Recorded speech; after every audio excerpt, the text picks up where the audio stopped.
البحرية واعتزت العوالم من السرور. Kitab Hikam Al-Hikam Al-Ata'iyah yang ditulis oleh Imam Ibn Atha'illah As-Sakandari Al-Misri, ulama Mesir, wafatnya juga di Mesir. Kitabnya banyak diaji di berbagai pesantren, di berbagai halakoh keilmuan di Timur Tengah, di Asia, di berbagai negara. Bahkan ulama mensyarahnya dalam mungkin puluhan jilid ya, supaya saya nggak berlebihan.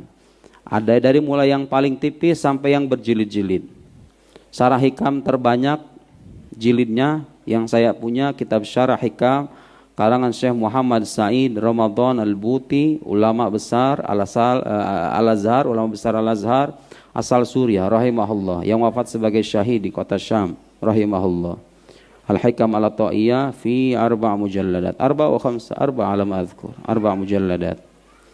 Kita akan mengaji kitab Al-Hikam, tapi sebelum mengaji kitab Al-Hikam, Al-Hikam itu menggugah keimanan dan sisi batiniah kita. Tapi bagaimanapun sering saya katakan bahwa dalam beragama itu di samping kita perlu menanamkan rasa cinta, menanamkan keimanan yang mendalam kepada Allah Subhanahu wa taala, kita juga perlu menanamkan rasa cinta kepada Nabi Muhammad sallallahu alaihi wasallam, karena iman seorang muslim tidak akan pernah sempurna hanya dengan satu bagian syahadat saja. Asyhadu alla ilaha illallah saja tidak cukup, kecuali dengan dilengkapi wa asyhadu anna Muhammadar Rasulullah. Jadi bagaimanapun, meskipun kita akan mengkaji kitab Hikam, kita akan mencari pelajaran-pelajaran berharga dari sirah Nabi sallallahu alaihi wasallam yang relevan dengan bait-bait hikam yang akan kita kaji. Allah Subhanahu wa taala dalam salah satu ayat Al-Qur'an berfirman, "Walau annahum idzalamu anfusahum ja'uka fastaghfirullaha wastaghfara lahumur rasul lawajadullaha tawwabar rahima." Pernah dengar ayat itu? Walau annahum idzalamu. Perhatikan saudara. Seandainya ketika mereka berbuat zalim, termasuk kita berbuat zalim kan, kita tidak menyucikan diri kita dari kezaliman dan kemaksiatan. Seandainya ketika mereka berbuat zalim, menzalimi diri mereka sendiri maksudnya, ja'uka, datang kepadamu wahai Muhammad. Kalau kita orang muslim nih, ini berlaku gak cuma ketika Nabi hidup ya, karena Nabi itu hidup matinya sama.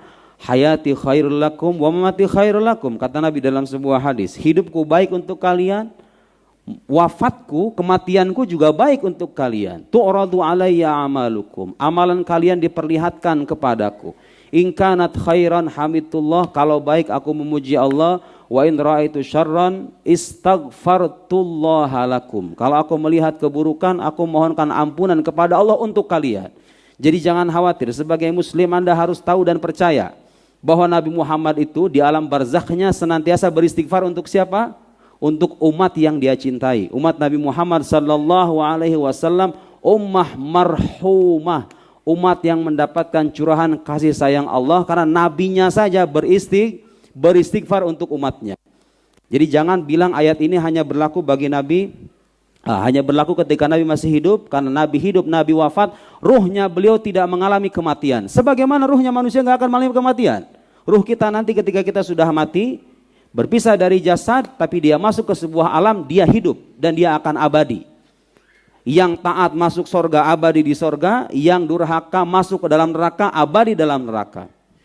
Walau annahum idzalamu anfusahum ja'uka, kalau seandainya ketika mereka berbuat zalim, berbuat maksiat, datang kepadamu wahai Muhammad, fastaghfarullah, kemudian mereka meminta ampunan kepada Allah. Lihat, datang ke Nabi Muhammad. Kalau kita yang sudah hidup berabad-abad setelah beliau, bagaimana cara kita datang kepada Rasulullah?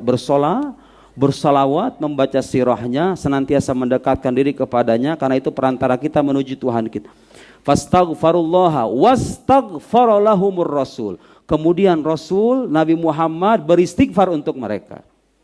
Wastaghfaru lahumur rasul lawajadullaha tawwabar rahima, maka mereka akan menjumpai Allah sebagai zat yang maha menerima taubat dan maha pemberi kasih sayang.